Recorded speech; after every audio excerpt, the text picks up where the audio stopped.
Hey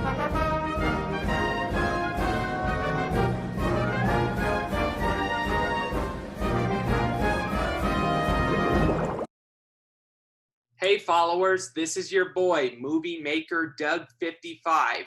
I'm currently in outer space, as you all can see. I'm in the International Space Station, and I'm overlooking planet Earth, and I can see Mars in the distance. And I have Mel Yu from Melbourne, and I also have Andy McPhee, my coach, who you all know about.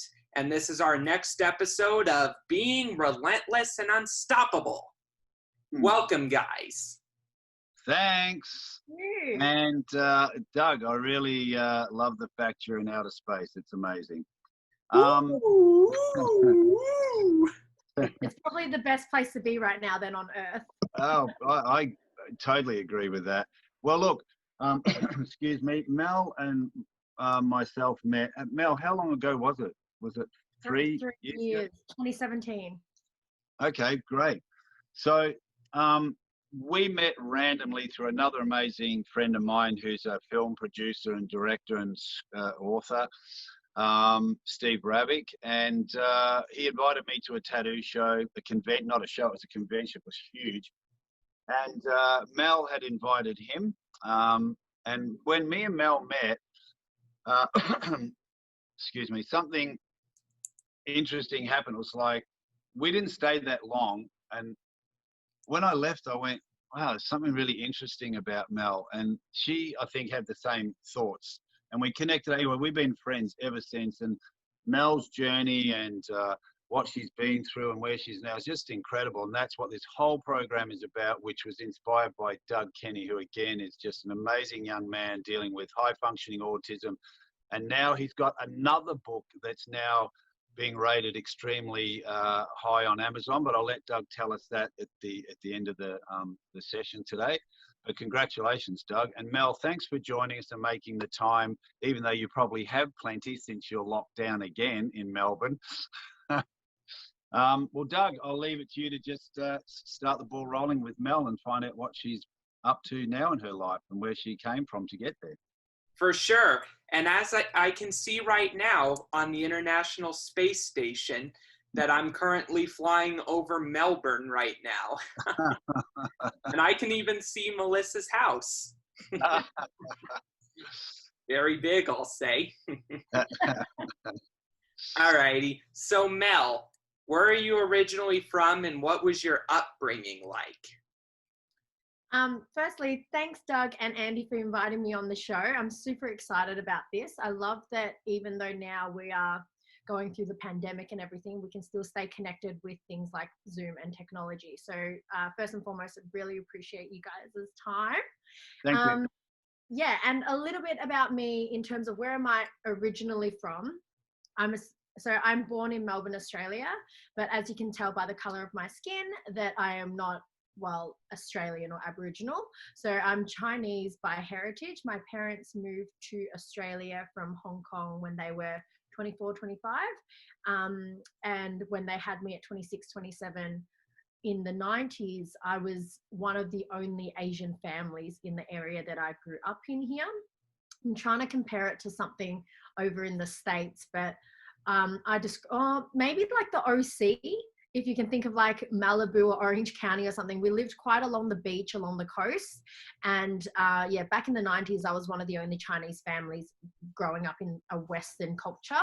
So growing up for me was kind of a struggle, not from a family dynamic point of view. We were middle class. My parents divorced at a very early age. So separated families was kind of all I've ever known. However, the thing that I really most struggled with was identity. I really struggled to feel like I belonged in my school communities and my social settings just based on the color of my skin. I didn't realize it at the time, but now looking back, it's kind of that beautiful journey where as a young kid, you do everything that you can to blend in and to not stand out. When I think as you get older and you become an adult, you realize that that was your superpower all along, that you were meant to stand out or you were born to stand out. So that's kind of my childhood in a sense. If I was to be faced with any adversity, that was the earliest type of adversity, which was like just some like casual bullying or racism remarks that I probably didn't call anyone out on. And yeah, just struggling with trying to fit in, or who my circle was, or where I should have belonged growing up. Yeah, I faced similar struggles that you did. I struggled to fit in at my school district because of my autism, my Asperger's disorder. And I faced a lot of hostility from certain people that didn't understand me, you know. And, you know, I admire a lot of people like you. And one person that I really admire lately has to be Greta Thunberg. Yeah, right. 100%. Yeah, because she's getting a lot of hate from a lot of people that just, you know, don't understand what she's trying to do for the world. Yeah. But I admire her, and I admire other people like that, like my friend Cody Ware, who's the only autistic NASCAR driver so far.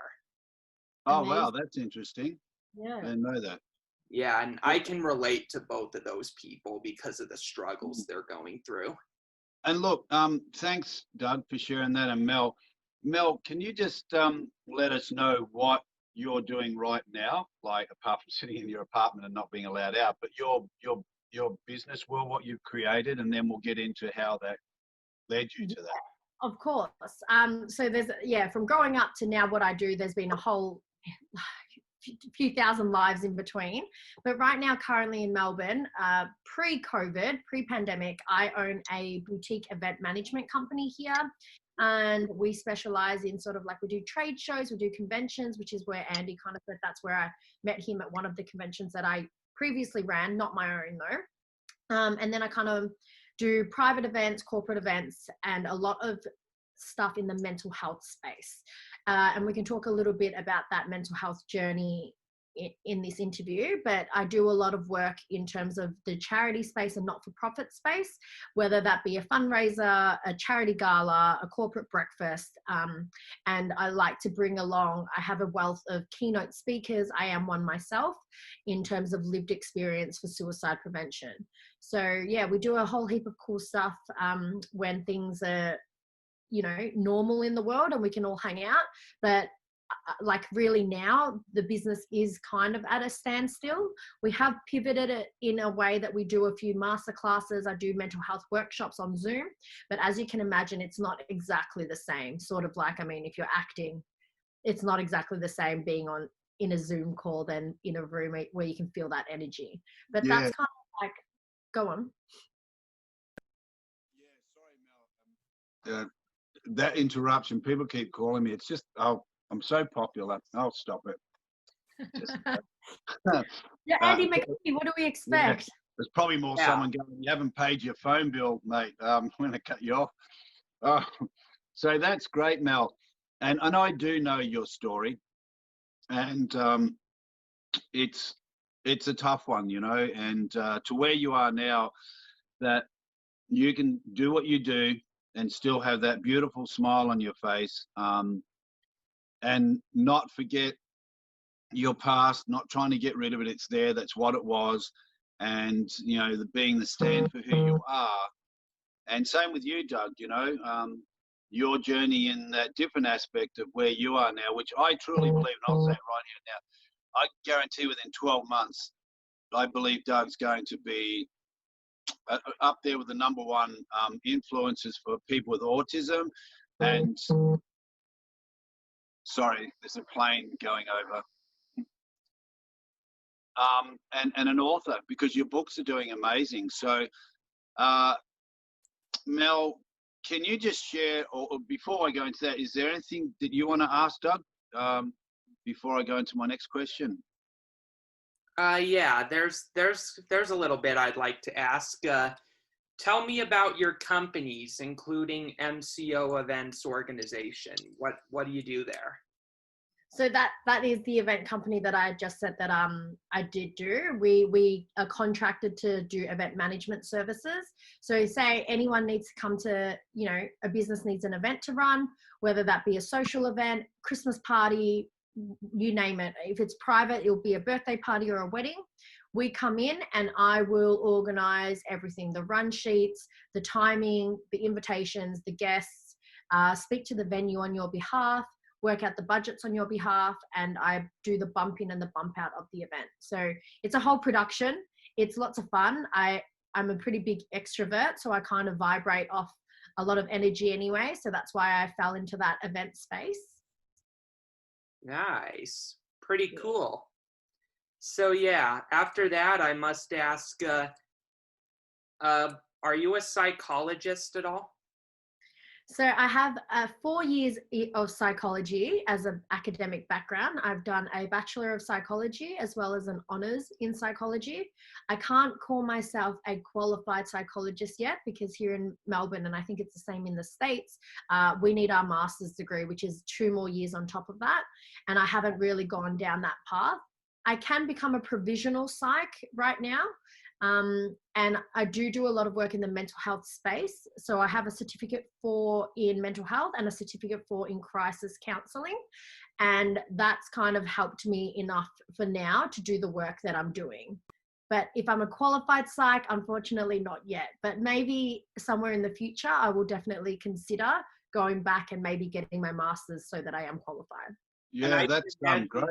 I can imagine if you get a PhD, Professor Mel Yu, PhD. Thank you. He can predict the future, and this is what's going to happen. Well, he's out of space. You're out of space, so you can see more than what we can see. Yeah. Yeah. Mel, thanks. That's cool. I didn't realize you had those qualifications. That's perfect. So yeah, I researched it. Hey, what was that? I was the one that researched it. Good on you. That's your job. It's your channel, dude. So look, Mel, going into a bit of a more serious note, can you share a little bit about what led to your journey in mental health and being, you know, the stand for what you are now? Sure. So one of the biggest things that I say to my audience and a lot of people is pain is purpose, right? You have to kind of go through some discomfort and level of pain, I think, to truly find your purpose in life. And well, that is what happened with me. At 23, so this is going back to 2014, at the start of 2014, I found my late partner in the garage who died by suicide. And we were together for 6 years. So he was my young love. His name was Angus McIntosh. And so we were together for the better from 18 years old to 23 years old. That relationship wasn't without flaws. There was definitely flaws in the relationship. We were young. There were levels of potential sort of toxic behavior in between it, but never, ever, ever do we question the love that we had for each other. It was an intense and amazing and incredible love. However, Gus had his own demons inside his head as well. And what I've learned is that we can't save everyone. We can only love them.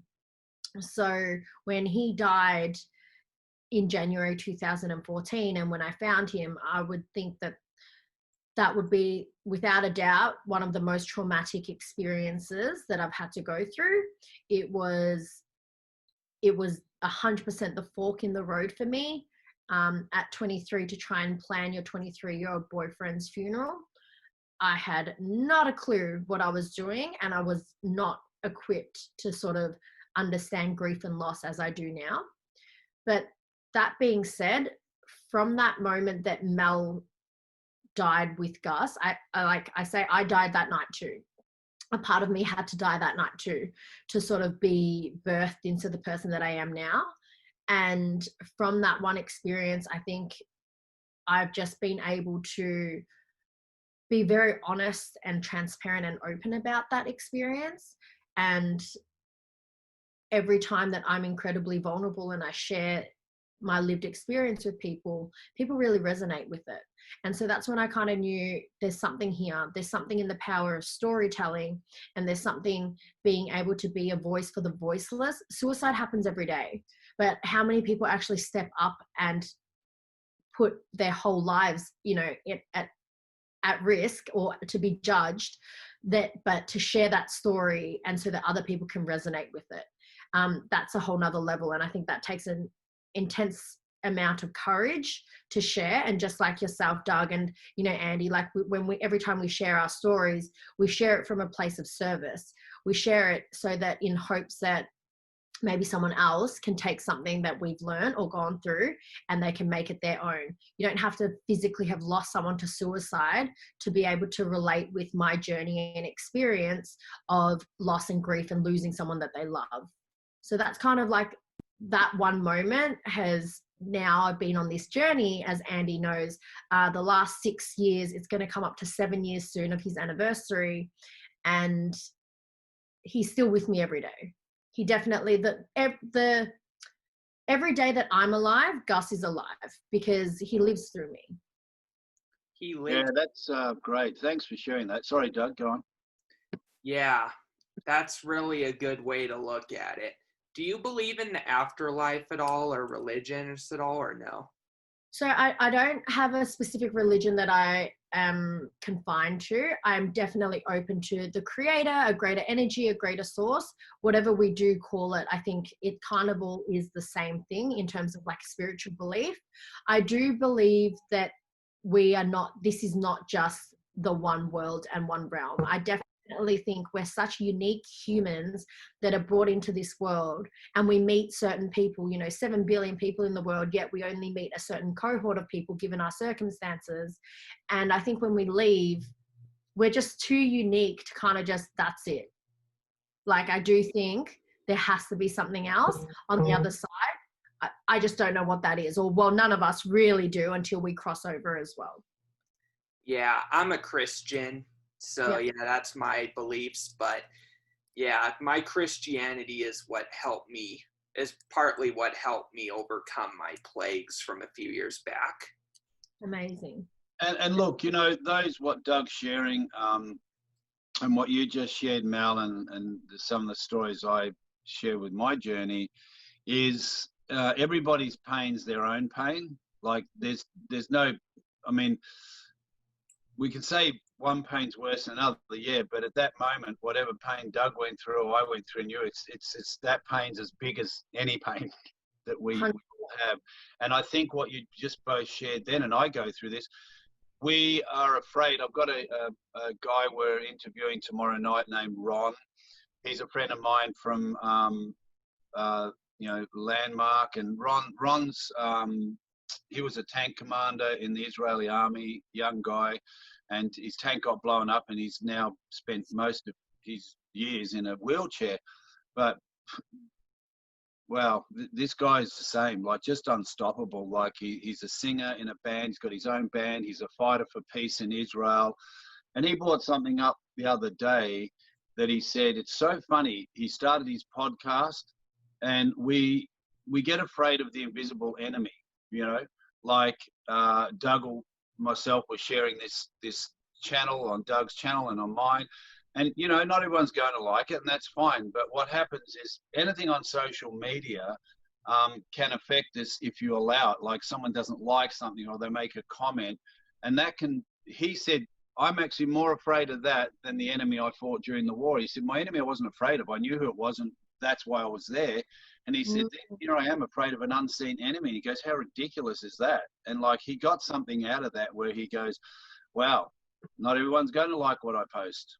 Not everyone's going to agree with it, and that's fine. That's part of it. We can't all agree with everybody anyway. How could we? It's impossible. So everything we're doing now and all the people who've shared, somewhere we hope there's other people going to be triggered by everyone's individual story, that a little thing might come up for them and they're going, yeah, what the heck? I'm bigger than this. I can create whatever I want in my world, even if it's just to have someone be happy in their 9-to-5 job and have some hobbies after. You don't have to be a millionaire. You don't have to be an influencer. Just as long as your life is created around what makes you happy and the stand for the people you're around. And that's, what we're all. I agree. We should definitely be measuring, we talk about success and everything all the time, but we shouldn't be measuring things on monetary value or what success is. Success should just be how happy are you and how fulfilled are you with your life. I think that nowadays there is so much pressure or expectations, it's like, oh, you don't run your own business. It's like everyone has to run their own business and have their own dream. And people can be really content climbing the corporate ladder. People can be really fulfilled and probably make more money being an employee somewhere. And I think it just comes down to what makes you happy, what makes you fulfilled, and lean in towards that. Yeah. And in my book, Enter the Parks, I say in the intro that I don't find happiness with personal possessions. I find happiness with achieving things or experiencing things, like going to national parks and going to NASCAR races and traveling the country, And you know what, with Doug, like when I first met him, I can tell you he wasn't in the place he is now. And I'm not saying that was all due to me, but authentically, yes, part of it was our mentoring. But he was already unstoppable. All I do is tell him to do something. Like the things I'm telling him to do, I'm not an expert in any of them, but he did them. And I mentored him and stood in there, but he did the work. He did every single thing, and he's built his social media up. I said, oh, you need to build that up. Now I'm saying, hey, Doug, when you build your social media, like, what did you do? Like, I'm asking him now, right? But that's part of it. Like, he just needed that person, whoever it's going to be, and it was me, and it's been plenty of other people, to say, hey, there's something in you need to start manifesting and growing. And he's doing it. He's unstoppable. And I absolutely know he is going to be a huge influencer and a top-selling author, because he just showed me a book I didn't even know he had. And now that's rated 100s on, and what particular area in Amazon is that, Doug? Photojournalistic. Okay, and it's around about 100th bestseller, yeah? Yeah. That's I great. love that. That's amazing. And Mel, can I ask you something about what you just shared, with your loss? Does that affect you anywhere else, like in life? Does it come up for you in other relationships 100%. Or when you're out with people or anything, 100%. I think, I don't think things just affect one area. If there's something there, it's a holistic approach, right? It will transfer or it will leak into every other area of your life. So with this particular death or loss, not only did I for a long time there absorb this identity or belief system that everybody leaves. So I had just originally shared about early on my parents being divorced, didn't feel like I belonged growing up in school.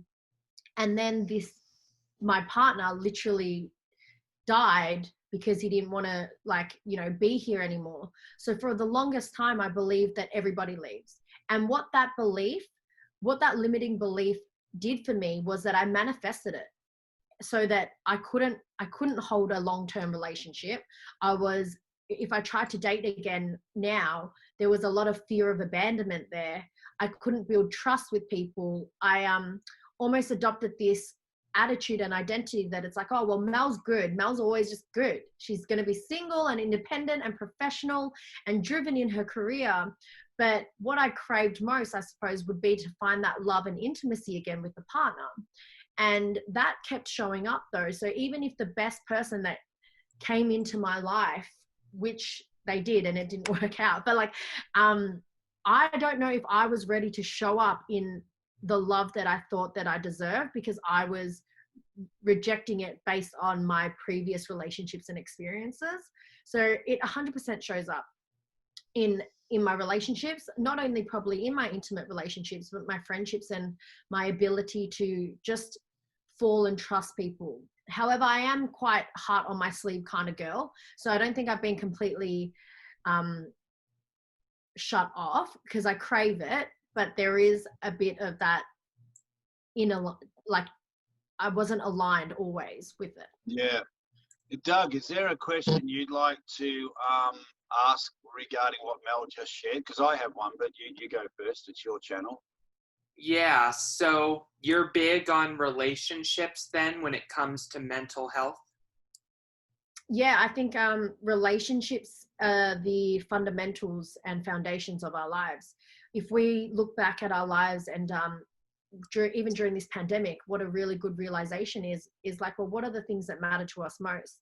And we're not posting on our social medias our Ferraris and our Lamborghinis and our Louis Vuitton bags. During this time, more than ever, we're posting about our relationships and how much we're missing our friends, or we're missing seeing people face to face. And I think relationships are really important. A lot of mental health challenges are created because of the feeling of loneliness, a feeling of being a burden, you know? So if we can have a good relationship and support network around us, that the difference between whether we do live a happy and fruitful life, or we feel sad and incredibly alone and we feel like we're a burden to the rest of society. So relationships are key. Just curious, do you have any children at all? I don't. Not yet. How old are you? I'm 30. Nice, I'm 22. Okay, so well, I hope I have children soon. Hey, Mel, I got a question. So now people hearing that probably have the similar question I have. How do you deal with that though? In that current situation, say with relationships, and you're still you're powerful and you're empowering people and you're moving forward, but even though that little part of that life is still there, that event, how do you deal with that when a relationship doesn't work, and what do you do? What do you guide people in saying, this is how I keep moving forward? 100%. People show up in your life to either, teach you something, or, they serve a purpose. That's what I believe anyway. And I believe that every relationship you can learn something about yourself. And for the first time ever, I've seen relationships now, so I've just recently come out of a breakup, but it's been the most mature and beautiful almost breakup that I've ever experienced. Love and ending a relationship doesn't have to be overwhelmingly painful and bring up everything else. So how do I keep moving forward is realizing that I can give all the love to me to begin with. I don't need someone else to come into my life and fulfill that. I think a true healthy relationship and a true partner, they complement what you already are. They're not the reason or the cause of your happiness or distress. So the ability to walk away and still stand on your own, I think, is a huge thing. And if after a breakup you feel like you've lost parts of yourself, then it's a perfect time to start discovering about what it is that you like.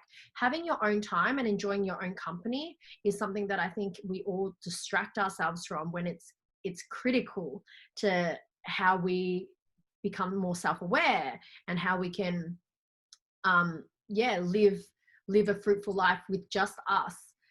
I'm not ignorant enough to not seek support. So when I know that I need help and I'm feeling lonely, I do have a strong sort of support network there, not only outside of friends and family. I do see a psychologist, and I think it's really healthy to have a therapist or a psychologist so that you can rationalize your own thoughts and process your own thoughts by speaking out loud. Talk therapy is huge. Instead of being in your own head, and maybe you could write it out.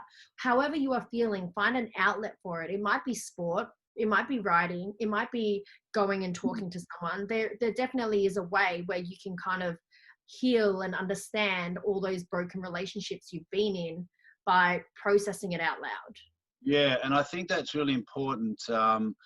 Is the support. Like sometimes we're led to believe that we can do it all on our own, but there's literally, and I say it's my view, I think it's close to being right, you can't do anything in this world on your own. The chair I'm sitting in was made by someone else, so someone else has helped me sit in a chair, and I've got a pen in my hand and a phone and a computer. So as much as people go, I don't like mixing with people and I want to be on my own, well, then try living on a desert island in the middle of the ocean where there's no one. That's when you're on your own and you've got no support, but you still got land and a tree to give you shade. You can't do anything on your own. It's never on your own. You weren't brought here on your own.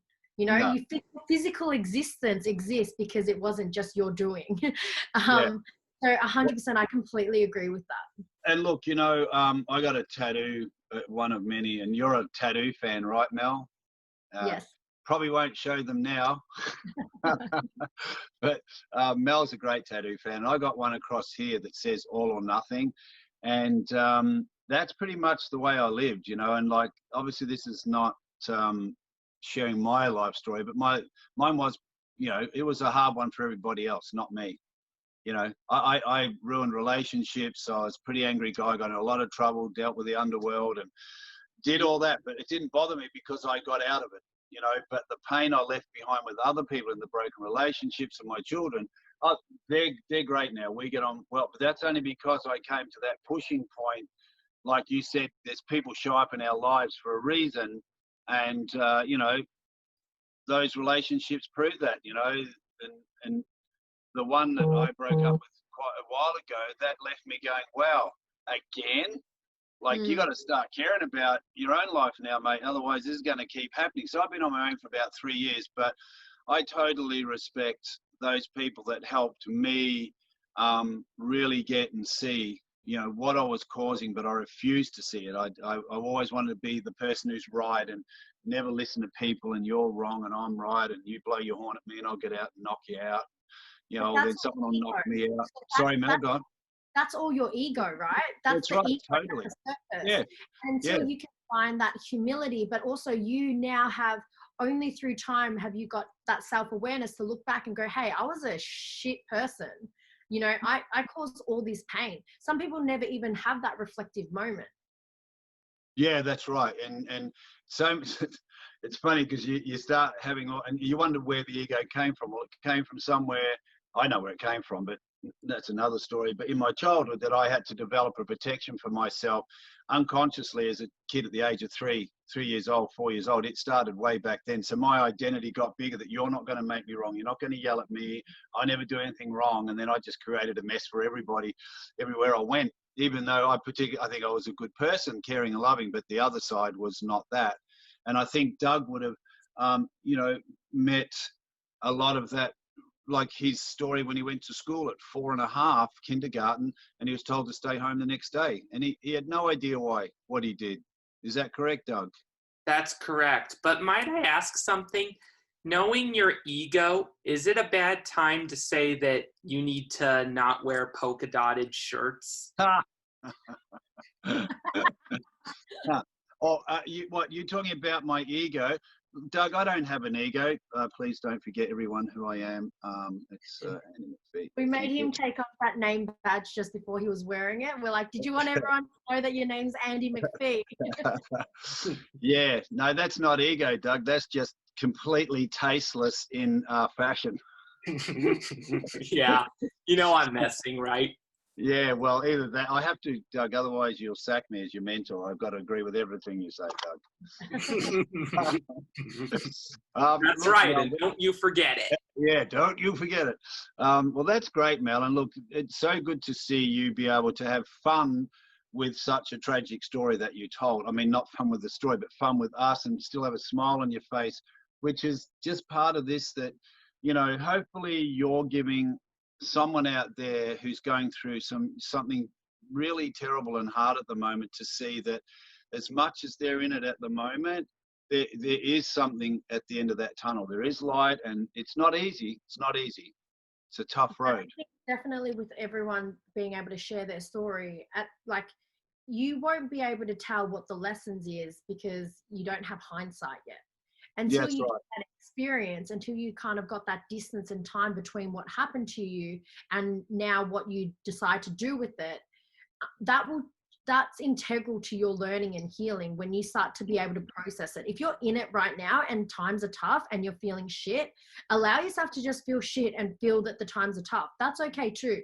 Avoiding that's only going to come out in toxic behavior on unhealthy patterns, and it's like a lid that flips. Yeah, once you finally have too much and it's bottled up and you've had nowhere to process it, it lashes out in things like anger, frustration, But I think if you can just feel everything that you need to feel, and you might not have the words to process it, just be in that place for a while, because you know what? The sun will come out tomorrow.